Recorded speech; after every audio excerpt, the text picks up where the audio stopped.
7 of the first 36 presidents of the United States were born in a single state, not Virginia, which claims 8, but a state that did not exist when the Constitution was signed.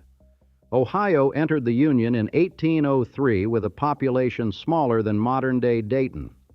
Within 60 years, it was the 4th most populous state in the country, an industrial colossus, a political kingmaker, and the incubator of fortunes so large they reshaped the national economy. And then, in the span of a single generation, it wasn't. The distance between those two versions of Ohio, the indispensable state and the forgotten one, is the story of what happens when a place does everything right, wins everything there is to win, and then watches the rules change. The land itself was the first prize. Before Ohio was a name on any map, it was a contested stretch of forest, river valley, and prairie grass that 3 empires and a dozen indigenous nations understood to be among the most valuable territory on the continent. The Shawnee, the Wyandot, the Miami, the Delaware, they had lived and fought over this ground for centuries. The French claimed it. The British took it from the French. And then, in the aftermath of the American Revolution, the new United States found itself in possession of an enormous tract of land northwest of the Ohio River and had almost no idea what to do with it.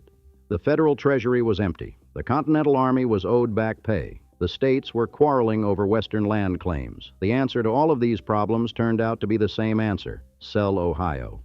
In 1787, the same summer the Constitutional Convention met in Philadelphia, the Confederation Congress passed the Northwest Ordinance, a law that would prove more consequential for the physical shape of the country than anything the convention produced that year. The ordinance created a framework for turning raw territory into states. It banned slavery north of the Ohio River. It established public education as a governmental obligation.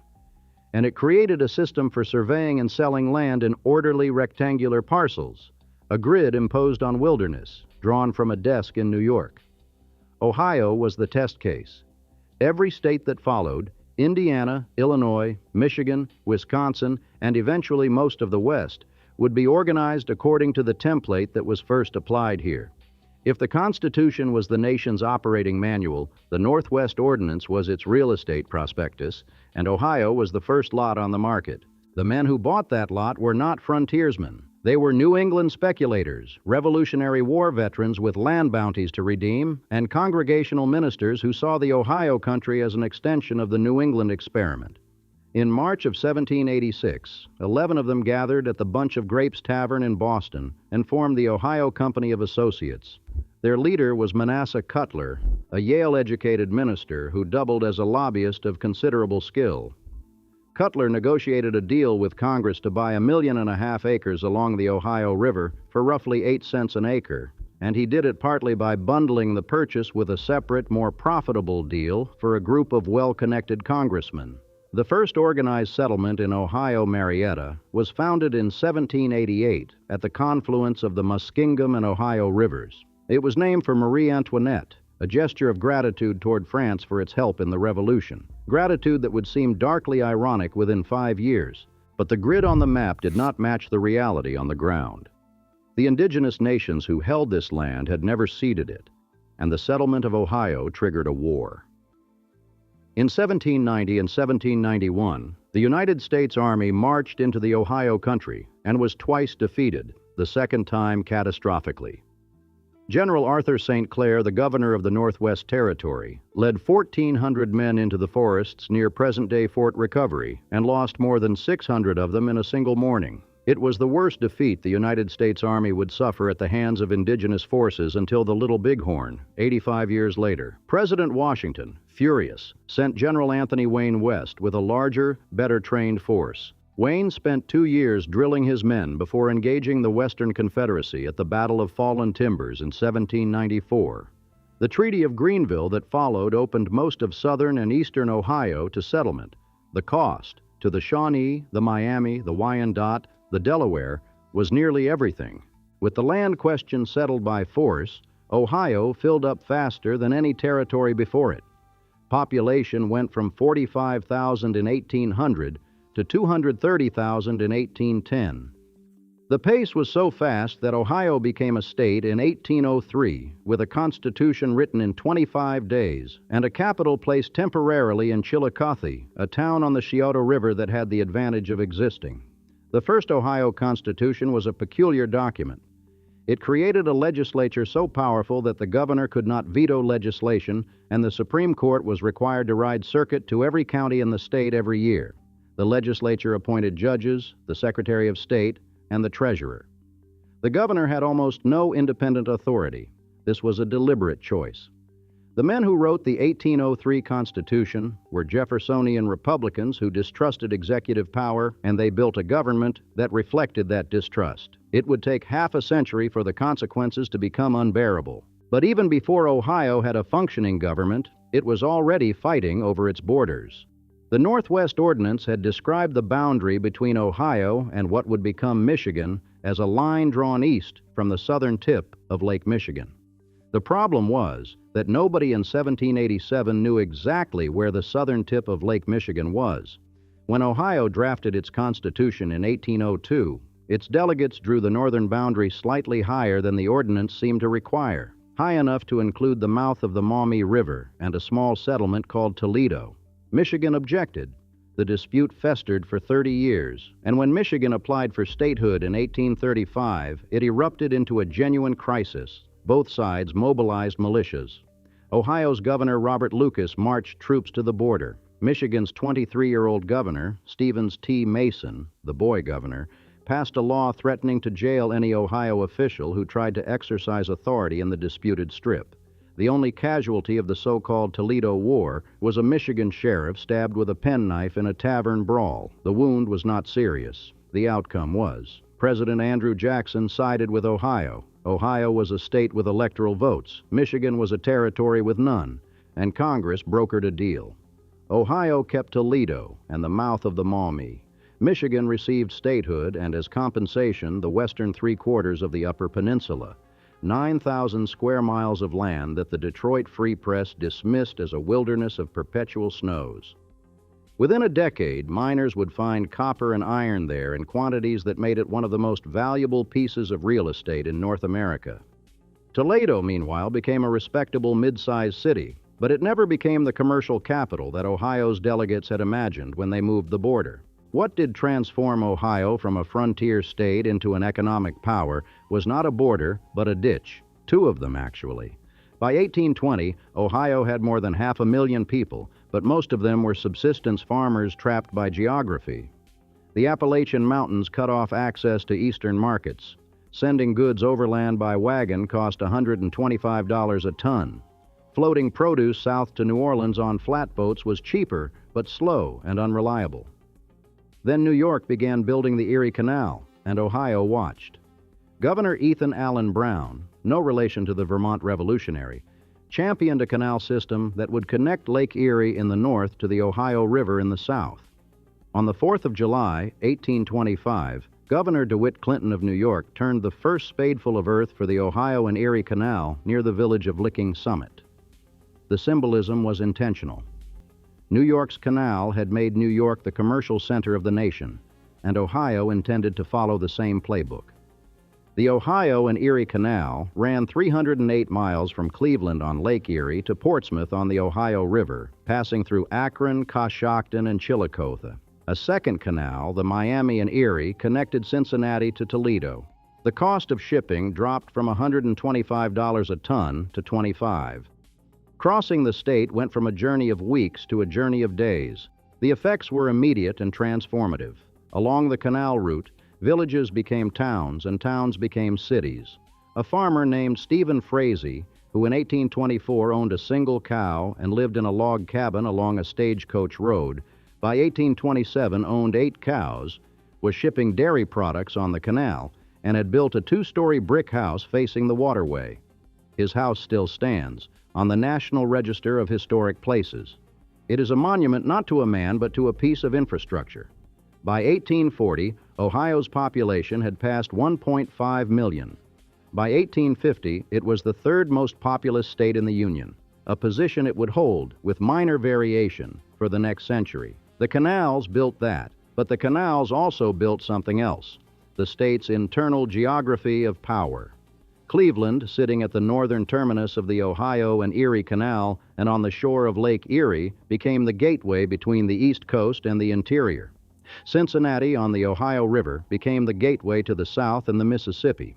Columbus, positioned near the geographic center of the state, but on neither a great lake nor a major navigable river, became the capital in 1816, a compromise location chosen specifically because it was not Cleveland and not Cincinnati.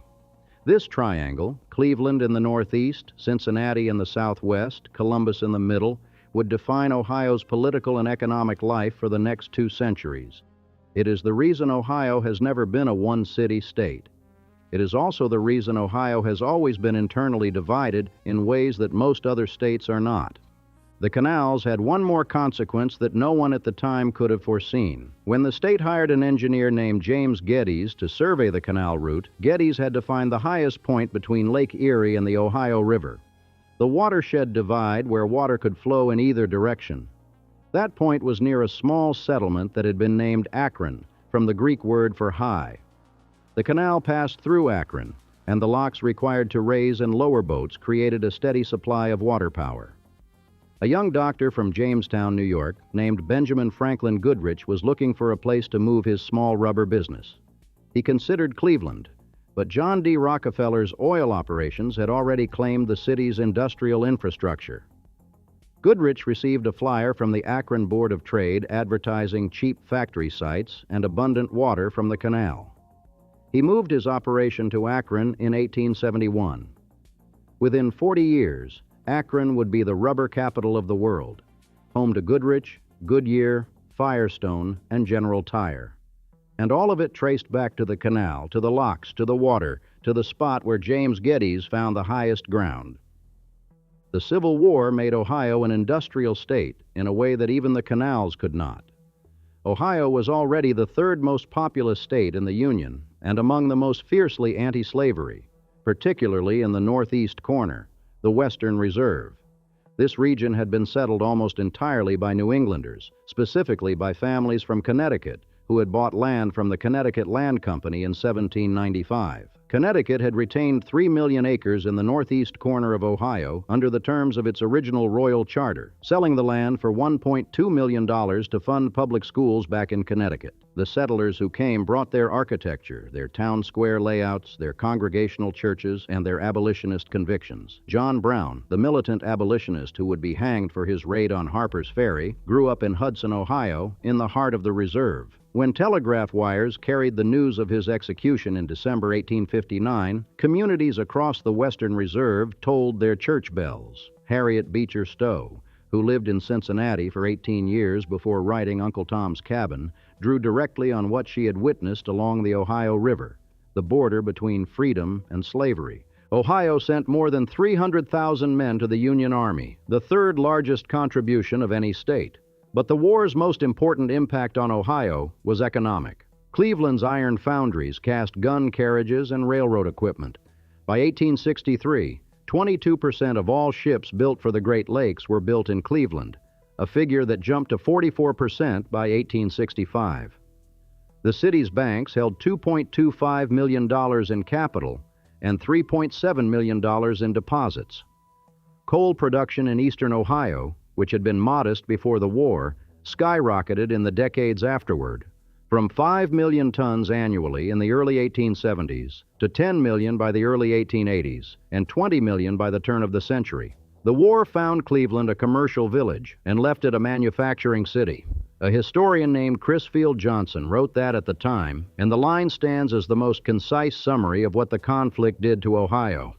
Then came the oil, and the man who understood what oil meant before anyone else did. John D. Rockefeller arrived in Cleveland as a teenager in 1853, attended Central High School, enrolled in a commercial college, and got his first job as a bookkeeper, earning 50 cents a day. By 1863, at the age of 24, he had parlayed wartime commodities profits into an oil refining business on the banks of the Cuyahoga River. Cleveland's location was decisive. Railroads could bring crude oil from Pennsylvania and western Ohio, and Lake Erie provided shipping access to eastern markets. In 1870, Rockefeller, his brother William Henry Flagler, and Samuel Andrews chartered the Standard Oil Company of Ohio. Within 2 years, Rockefeller had bought out, shut down, or bankrupted 22 of his 26 competitors in Cleveland, a campaign his rivals called the Cleveland Massacre. By 1880, Standard Oil controlled 90 to 95% of all oil refining in the United States. It was the most powerful corporation in the history of the nation, and it operated out of Cleveland.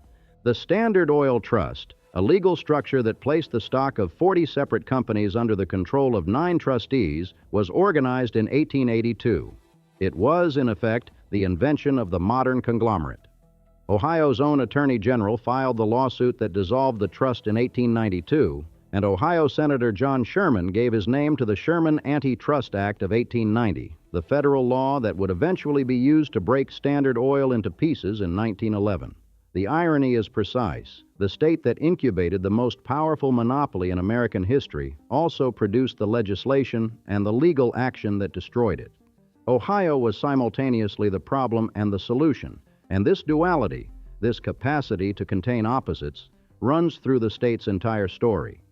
In the decades after the Civil War, Ohio produced presidents the way Texas later produced oil, reliably and in large quantities. Between 1869 and 1923, 7 of the 12 presidents were either born in Ohio or claimed it as home: Grant, Hayes, Garfield, Benjamin Harrison, McKinley, Taft, Harding.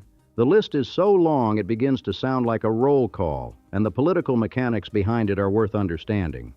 Ohio was the most populous swing state in the country during this period. It had enough electoral votes to decide close elections, and its population was diverse enough: urban and rural, industrial and agricultural, northern and southern in origin, that whichever candidate could carry Ohio could plausibly carry the nation. The parties understood this and nominated Ohioans for the same reason modern campaigns spend disproportionate time in Pennsylvania and Michigan: because the math demanded it. No Republican won the White House without Ohio from 1860 to the present day. Between 1964 and 2016, the candidate who won Ohio won the presidency every single time, the longest such streak for any state in American history. But Ohio's golden age was not just political. By 1900, Cleveland was the 7th largest city in the country. Cincinnati was an industrial and cultural center whose residents called it the Queen City, and whose over-the-Rhine neighborhood was so densely German that English was a second language. Akron's rubber plants were beginning the expansion that would triple the city's population between 1910 and 1920, from 69,000 to 208,000, as the automobile created an insatiable demand for tires. Dayton, a smaller city on the Great Miami River, was generating patents at a per capita rate that few American cities have ever matched. The cash register was invented there by James Ritty in 1879 and commercialized by John Henry Patterson, whose National Cash Register Company became one of the most successful businesses in the country. The Wright brothers ran their bicycle shop and their printing press on West 3rd Street in Dayton. They built and tested their first practical airplane, the 1905 Flyer 3, the one Orville later called the most important airplane they ever built, at Huffman Prairie, 8 miles northeast of downtown. The first flight at Kitty Hawk gets the credit, but the airplane was invented in Dayton. Then the water came. On Easter Sunday, March 23, 1913, a storm system stalled over Ohio and dropped 8 to 11 inches of rain in 5 days on soil already saturated from weeks of wet weather. Rivers across the state overwhelmed their banks. In Dayton, the Great Miami River rose nearly 2 feet an hour. The earthen levees, which the city had rebuilt after 10 previous major floods, each time choosing to repair rather than replace, failed catastrophically. 250,000 cubic feet of water per second poured through a channel designed for 25,000. Downtown Dayton flooded to depths of 20 feet.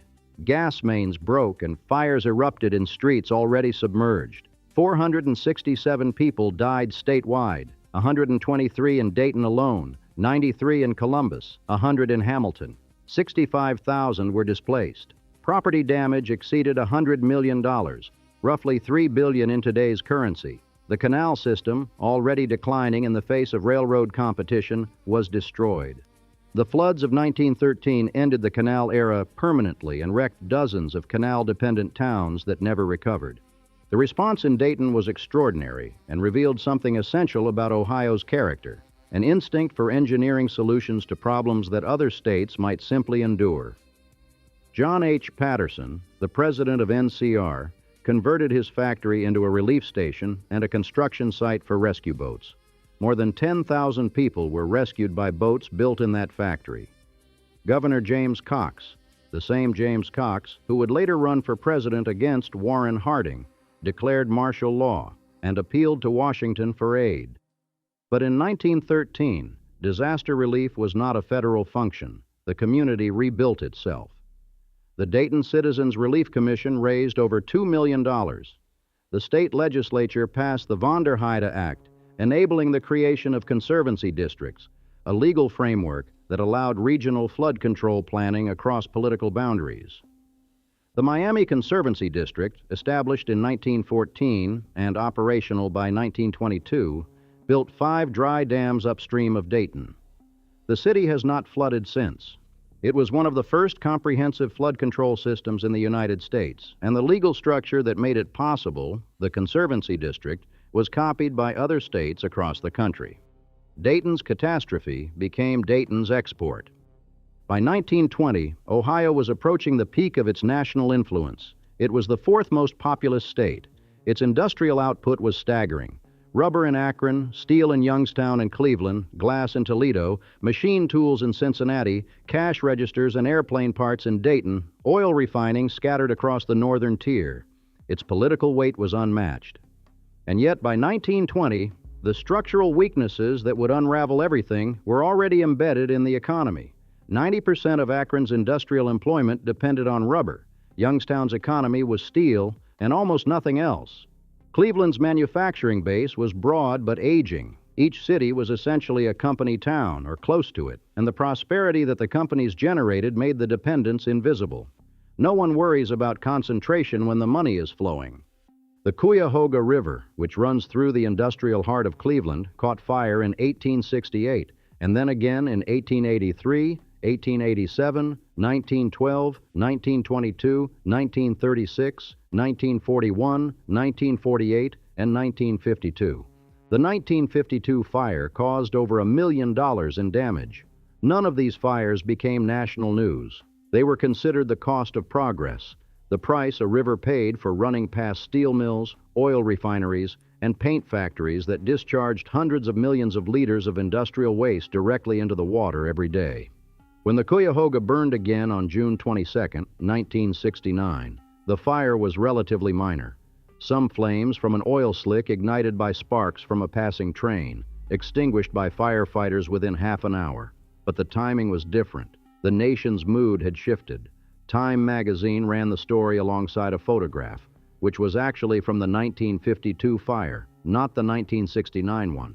And the image of a river on fire became the icon of a new movement. Cleveland's mayor, Carl Stokes, the first black mayor of a major American city, used the fire to push for federal clean water legislation. Within 3 years, the Environmental Protection Agency was created and the Clean Water Act was signed. Ohio's burning river did not start the environmental movement, but it gave the movement its most powerful visual. The irony of the Cuyahoga fire's timing is that by 1969, the industries that had been polluting the river were already leaving. De-industrialization, the defining economic catastrophe of the late 20th century, did not arrive in Ohio all at once. It arrived in waves, and each wave took a different city. The worst single day came on September 19, 1977, Black Monday.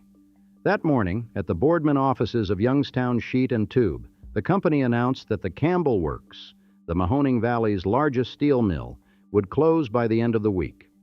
5,000 workers lost their jobs instantly. It was not an ending, but a beginning. Within 2 years, U.S. Steel closed the Ohio Works. Then Briar Hill went down. By 1984, Republic Steel was finished. In the space of 5 years, 50,000 jobs vanished from a metropolitan area with a population just under 150,000. Annual wages of $1.3 billion disappeared from the regional economy. Unemployment peaked at nearly 25%. A CBS reporter described Youngstown as having been hit by a neutron bomb. The buildings were standing, but the people were gone. The steelworkers and an ecumenical coalition of clergy attempted something unprecedented. They tried to buy the Campbell Works and reopen it under worker community ownership. The idea was radical enough that the national leadership of the United Steelworkers Union wanted nothing to do with it. The coalition lobbied the Carter administration for federal loan guarantees. After the midterm elections of 1978, the administration withdrew its support under pressure from industry lobbyists. The mills never reopened. Youngstown's population, which had been 170,000 at mid-century, fell below 65,000. The city's home ownership rate, once among the highest in the country, collapsed. Block after block of houses emptied. By 2013, Youngstown had 6,000 vacant buildings.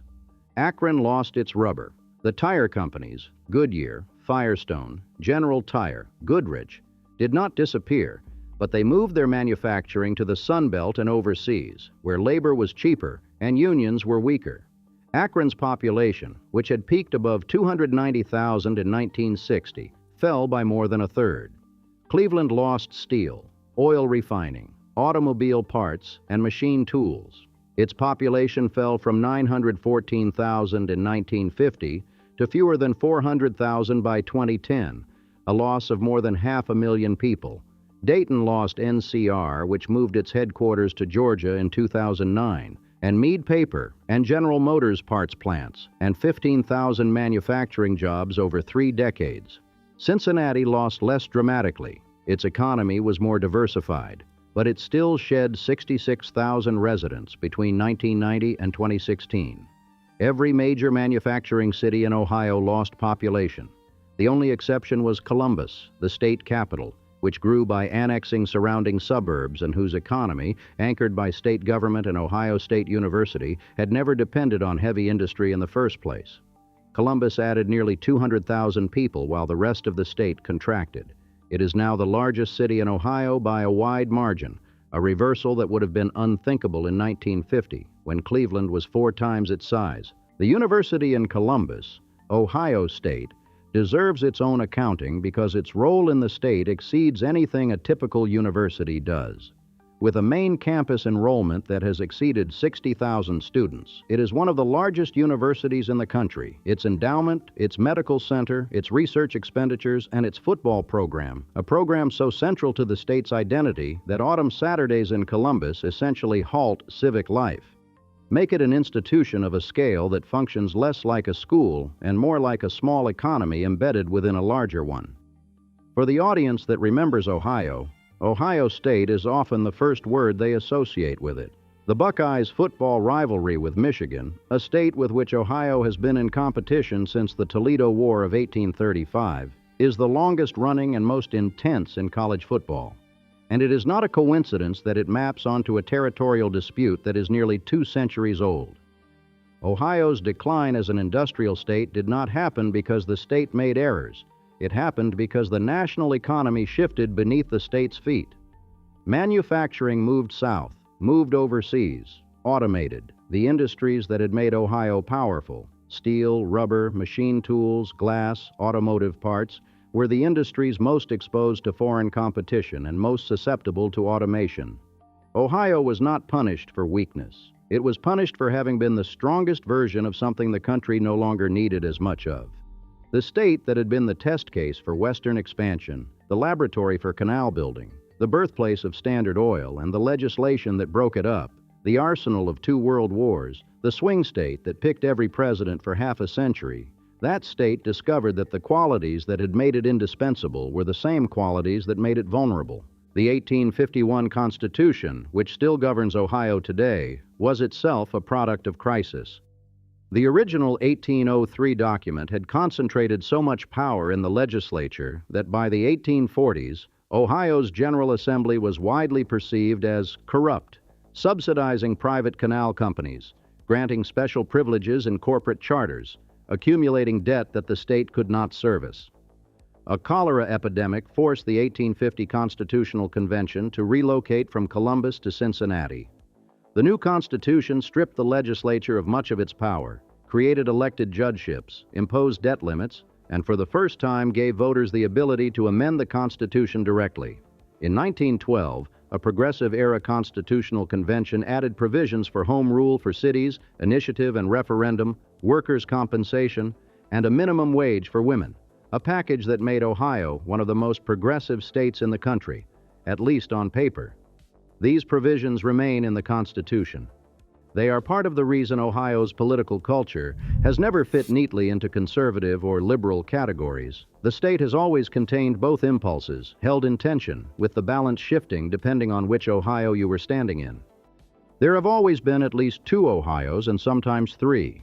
The Northeast, the old Western Reserve, is the Ohio of Cleveland and Akron and Youngstown, settled by New Englanders, shaped by heavy industry, reliably democratic until the de-industrialization that scattered its population and broke its Union base. The Southwest, Cincinnati and its hinterland, was settled by Virginians and Kentuckians, connected to the South by the Ohio River.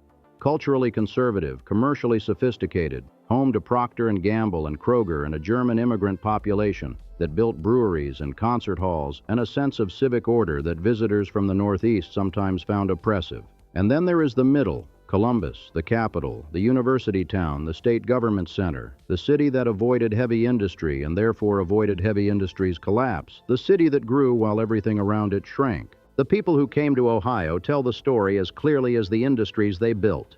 The earliest settlers were New Englanders in the Northeast and Virginians and Kentuckians in the South, a division that mapped onto the Mason-Dixon line and reproduced within a single state the cultural split that would tear the nation apart. German immigrants arrived in enormous numbers in the middle decades of the 19th century, concentrating in Cincinnati, where the neighborhood of Over the Rhine took its name from the Rhine River, and spreading across the central counties. By 1860, Ohio's foreign-born population was dominated by Germans and Irish. By 1910, Akron was drawing workers from Appalachia, West Virginia, Eastern Kentucky, Southwestern Virginia, men who came for the rubber factories and brought with them a mountain culture that had little in common with the Yankee establishment of the Western Reserve. The Great Migration brought black families from the Deep South to Cleveland, Columbus, and Cincinnati, particularly during and after the two world wars. Each wave of migration reshaped the state's politics, its culture, and its economy, but none of them changed the fundamental structure, the triangle of cities, the internal division, the tension between industrial and agricultural, urban and rural, northern and southern. Ohio's relationship with the federal government has been less dramatic than that of states like New Mexico or Alaska, where federal presence defines the entire economy, but it has been consequential in specific ways.